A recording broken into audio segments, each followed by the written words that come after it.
Lucas capítulo 10, nós lemos a palavra, um texto conhecido. Eu vou falar brevemente no quesito autoridade de Jesus em nós. Amém? Diga autoridade de Jesus em nós. Nós quem? A igreja. Eu sou igreja, você é igreja. No mundo inteiro tem a igreja de Cristo. E quando se trata de autoridade, as pessoas pensam que a autoridade é autoritarismo, é aquele que quer falar e mandar e obrigar. Não, a autoridade é delegada por Jesus para que através do nome dele, só do nome dele, na palavra dele, na direção dele, é que as coisas no mundo espiritual acontecem. Sem ele, nada do que foi feito se fez e nada fará. Tudo nós dependemos da autoridade de Cristo. O homem de si só não consegue. E ele delegou a autoridade. Nós lemos aqui uma parte do texto. Eu pedi para vocês ficarem com a Bíblia aberta, com a porta aberta da Bíblia. Porque diz aqui, versículo 17: voltaram 70 com alegria. 70 o quê? 70 discípulos que Jesus designou, que Jesus chamou eles e deu uma instrução, ministrou sobre eles, liberou a palavra de autoridade, de unção, para eles irem, no nome de Jesus, anunciar que é chegado o reino dos céus.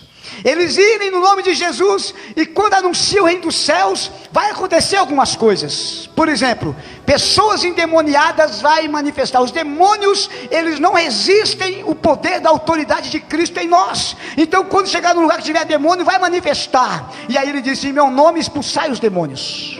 Não é correr dos demônios, viu? Não é, eu não vou lá porque eu tenho medo de demônio. Não é isso, é expulsai os demônios em meu nome. Em meu nome curai os enfermos. Então Jesus, ele designou, ele ordenou aqui nesse texto, capítulo 10, a missão dos 70. Então observe que a missão era os 70 nessa ocasião. No capítulo 9 tem a missão dos 12, e em Mateus 28 tem a missão de toda a igreja, em todos os tempos. Tem a minha missão e a sua missão, que todas as missões da igreja é ide. Diga comigo, ide. Hoje o povo só quer vinde orar na minha casa, né? Vinde fazer um culto na minha casa, vinde me abençoar, vinde orar por mim, que eu nem vou orar, você que ore por mim se quiser me abençoar. Não é assim? As pessoas pensam que é assim, mas o crente que tem vitória, o crente que cresce, que desenvolve, que ele vai vencendo e vai tendo experiência com Deus, ele está indo em algum lugar para falar de Jesus, para fazer algo em nome de Jesus, ainda que seja um louvor. Mas durante os anos, a igreja moderna, que tem mais de 150 anos, o tempo pós-moderno da igreja, a igreja foi acostumada a ficar entre quatro paredes, nem nas casas vão. Observe que tem um pequeno número de irmãos que costumam ir nas casas fazer culto. Você vai no culto nas casas, tem aqueles irmãos que estão em todas, mas tem aquele que nem na dele vai direito. Vai ter culto na minha casa, eu vou sair. E aí não entende porque a vida fica embaraçada, não entende porque as coisas começam a dificultar, porque não cumpre o ID, não se dispõe.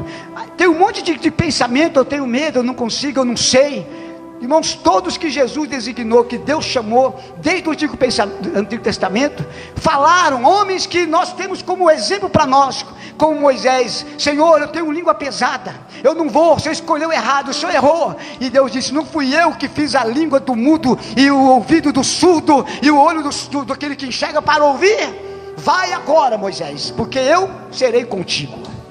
E quando ele falou: mas eu não consigo falar direito, então o seu irmão Arão, ele vai ser o seu porta-voz, eu serei contigo, e Arão vai falar o que precisar. Não tem jeito. Ezequiel disse: Senhor, eu não sei falar. Não, foi Jeremias: não sei falar, sou como uma criança. E Deus diz: não diga que eu sou uma criança. Vamos imaginar que o crente novo convertido, espiritualmente, quando ele converte no comecinho, primeiros meses, até o primeiro ano, é uma criança, não tem muito entendimento, a profundidade, não é verdade?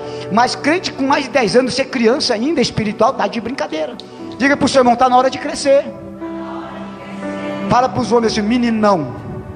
E para as mulheres: meninona. Está na hora de crescer. A gente precisa ficar só, irmãos, quando nós avançamos, nós vemos agora o que acontece. Jesus deu autoridade, mas nós não tomamos posse. Então, no quesito autoridade de Cristo em nós, existe pelo menos 3 tipos de pessoa. Escuta com atenção para você ver qual que você é. Amém? Eu creio e tenho certeza na palavra que Deus já tem aqui qual que nós devemos ser. A autoridade de Cristo. Eu vou ler de novo o texto. Eles foram e voltaram com alegria. Por que voltaram com alegria? Porque maravilhado que nunca tinha acontecido na história. Um grupo de 70 pessoas, obrigado, 70 pessoas designadas por Cristo, irem no nome de Jesus, sem Jesus ir junto fisicamente, porque ali ele estava com eles fisicamente. Porque a gente fala assim, nós vamos fazer um evangelismo, vamos fazer uma missão. Quem é que vai, irmão? O pastor vai, a irmã que ora pra caramba vai, o irmão que o demônio corre dele vai, o irmão Cândido vai, né? As pessoas querem saber quem é que vai, porque senão não for. A pessoa quer ir não confiado em Jesus, quer ir confiado em alguém experiente. É claro que Jesus sempre manda de 2 em 2, e ele manda uma pessoa experiente com aquele que é o estagiário, manda sempre um Eliseu com o Elias, né? Manda sempre um Josué com Moisés. Então nós vemos que Jesus não foi junto fisicamente, ele outorgou autoridade. Vou ler aqui o começo, vamos para o comecinho do texto, versículo 1. E depois disso designou o Senhor ainda outros 70. Depois disso o quê? Depois da missão dos 12, agora mandou outros 70. Designou o Senhor ainda outros 70. E mandou-os adiante da sua face, quer dizer que ele não foi junto, de 2 em 2, a todas as cidades e lugares aonde ele havia de ir. E dizia-lhes, olha o que Jesus disse, presta atenção: grande é em verdade a seara, mas os obreiros são poucos. Rogai, pois, ao Senhor da seara que envie obreiros para a sua cega, ou seara, ou obra. Quer dizer que quando falta obreiro, e às vezes falta não é porque não tem pessoas, é porque não tem pessoas que crêem, pessoas que querem, que acreditam, que se preocupam em anunciar o reino de Deus e curar alguém, libertar alguém. Então ele disse, a seara é grande. Hoje até um absurdo crentes brigar na igreja por posição, é porque não tem oportunidade lá. Todo crente tem oportunidade no reino. Se você pensa que a oportunidade é só aqui dentro, está enganado. Porque Jesus, ele procura homens e mulheres e jovens e até crianças para ele usar, para alcançar alguém. E ele tem usado todos que se dispõem, todos que falam, eis-me aqui, Senhor, eu vou, envia-me a mim, ele vai usar. O problema é que nós falamos, vinde, ou então vai você, eis-me aqui, envia aquele ali, não é verdade? Mas não é isso, você tem que se dispor.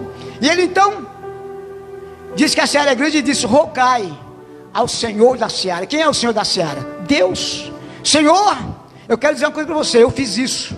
Quando eu aprendi esse texto, eu era jovem, era rapazinho, novinho, dos 16 anos, eu cresci na igreja vendo pregar, quando pregava sobre isso. E eu comecei a orar um dia, eu comecei a pensar nisso, falar, eu nem pensava que era eu, porque a gente nunca pensa que é a gente, pensa que é o outro. Quando se trata de enviar para ir, é o outro. Quando se trata de ser abençoado e receber vitória, sou eu. É assim que as pessoas são hoje, muitos são assim.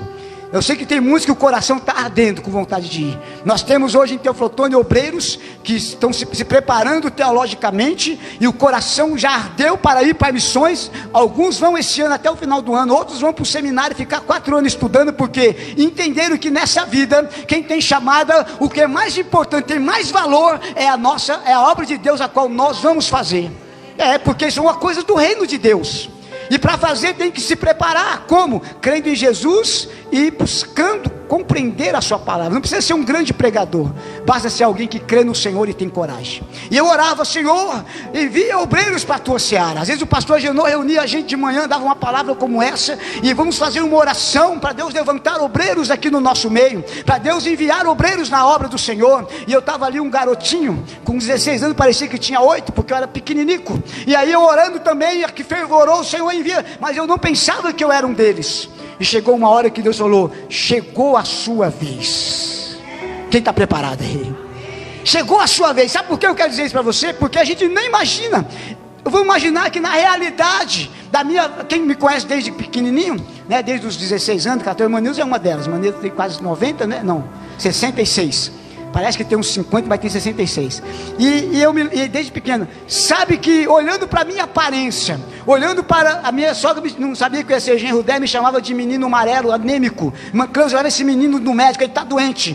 É aquele que menos parece que Deus vai escolher, mas Deus conhece o coração, Deus prepara o coração, Deus escolheu você desde o ventre da sua mãe. Apenas nós precisamos crescer, e a nossa visão está aberta, os nossos ouvidos atentos para o chamado de Deus, porque a sua hora vai chegar. Mesmo que você nem pensa. Eu não pensava, irmãos, não pensava. E eu orando, eu envia obreiros, imaginando chegando um monte de obreiro. Mal sabia eu que eu estava lá no meio deles sem saber.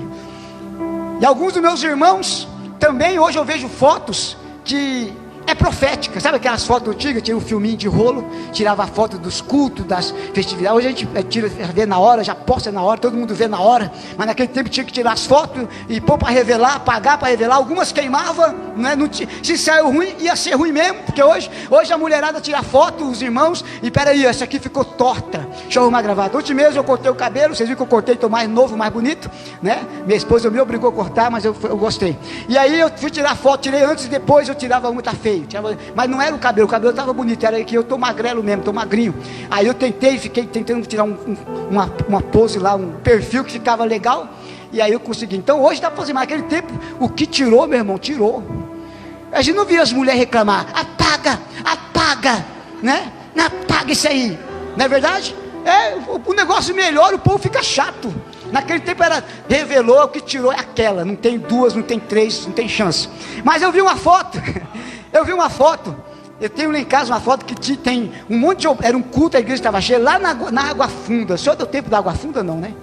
Lá na Água Funda, quando a igreja começou, Glória do Cordeiro, e teve um culto lá, os obreiros que são os diretores, fundadores, os obreiros iniciais, estavam um grupo de obreiros, e tinha um garotinho, cabelinho amarelinho, bonitinho, não era eu, era o meu irmão Davi, que hoje é pastor, está lá e no Paraná. Nem imaginava, eu estava lá no meio dos obreiros. Eu vejo aquela coisa, isso aqui era profético, porque a pessoa que tem uma chamada, ele não percebe que ele está sempre no meio de homens de Deus, está sempre no meio das coisas de Deus, ele não se perde com as coisas, ele vive, desfruta das coisas da vida. Eu gostava de jogar bola, soltar pipa, rodar peão, brincar de pega-pega, que esconde, mas só que sempre tinha uma oportunidade, eu estava no meio de conversas de homens de Deus. Que tipo de conversa você está no meio dela, meu irmão? Que tipo de pessoa você está no meio dela? Deus, Ele conhece, a gente não sabe, porque quem prepara, quem faz a nossa trajetória é o Senhor. Mas se nós afastarmos dEle, nós podemos perder o caminho e não ser o que era para ser. Então observe, eu ia falar isso, né? Veio e recebe aí. Vamos voltar para o texto, senão eu fico pregando outras coisas. Aí veja bem, o Senhor manda rogar ao Senhor da Seara. E ele, quando pede para orar para o Senhor da Seara, para enviar homens, trabalhadores, obreiros para a Seara, porque obreiro quer dizer trabalhadores, obreiro não é cargo. Quem é obreiro e é obreira, se ele não faz nada, ele só tem nome. Obreiro trabalha na obra. Nem que for ficar na porta, receber alguém, levar um recado no púlpito, colocar uma água, é obreiro, trabalha na obra. E trabalho não é só físico, ele ora, ele visita alguém. Para me visitar, irmãos, eu não sou pastor, eu não fui consagrado ainda. Quem disse que é assim que funciona? Vamos ver o texto do 70? Escuta isso, olha o que a Bíblia está dizendo aqui, amados. Ele disse no versículo 3: ide, eis que vos mando como cordeiros ao meio dos lobos. O ide, não é você ir e vai dar tudo certo, não é você ir e vai ser só maravilha, irmão, foi uma bênção, 2 aceitou Jesus, tomamos um café maravilhoso, não, às vezes você vai numa casa e vai ter pessoas